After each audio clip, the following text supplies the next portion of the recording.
He looks like he owns credit. Oh my gosh. Man like Arthur from Batman.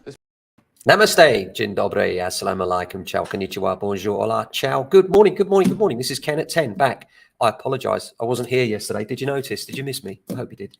I did mention I had a Homes Under the Hammer. I thought I'd recorded one that I'd slip in at 10 o'clock yesterday, but it kind of went wrong. Bit of a technical disaster, but there we are. So apologies. Hope you're well today. We are James Alexander. If you haven't been here before, then very warm welcome to you. We broadcast live every day at 10 o'clock and we talk about all things property in Southwest London, really, and some conflicting reports at the moment about interest rates. Now, not financial advice. Seek independent financial advice if you want that. But interesting to see there are some conflicting views on where interest rates are going to go next. Now, there is talk that the Bank of England may put the interest rates up another 0.25% in May, when the next Monetary Policy Committee meeting is. But the IMF are then forecasting quite a sharp fall off, and they see interest rates going as low as they were before. And no one has said that. That's a really interesting thought. Of course, they might be wrong. They have been wrong in the past, the International Monetary Fund, but we're all hoping they're right, because if they are, then that would create certainly a boom in the housing market. I don't suspect they're right. I think probably what's going to happen is we're going to see interest rates gradually drop off, and probably not to as low point as they've been before.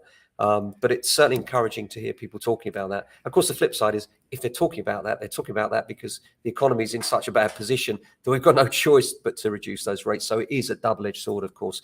But what we're finding at the moment is that lettings, as usual, off the hook, off the scale, really. There's just not enough stock. Everyone's looking. There's not enough to go around.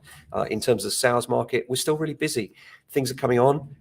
We've got some really good supply coming on. Not as much as we would like, but certainly the things we've got coming on are high quality and competitively priced. And they have to be in this market. You know, that's what's changed. The idea of flying a kite now and putting a very high price on a property in the hope that you might snag a buyer is really a practice that's best consigned to the past. You really do need to put your best foot forward if you want to sell. And think about it as transferring the money from one property to another if you're moving in a similar price range, you know, because quite often people think too much about, oh, you know, I've got to get exactly this for my property. Well, the reality is that if you're getting a little bit less for your own property, but you're also buying for a little bit less, then what's the difference? You're just moving a pot of money from A to B, and that shouldn't necessarily worry or trouble you.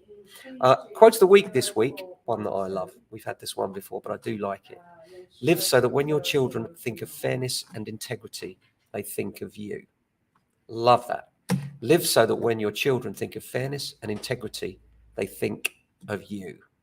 Live that way. Love that. So thanks for watching as always. I'm actually going away tomorrow. A little sneaky holiday. Might do a couple of lives from there. So maybe a few less Ken at 10s. But take care of yourselves, and if you can, your family and friends. Back soon with another edition. Till then, ciao.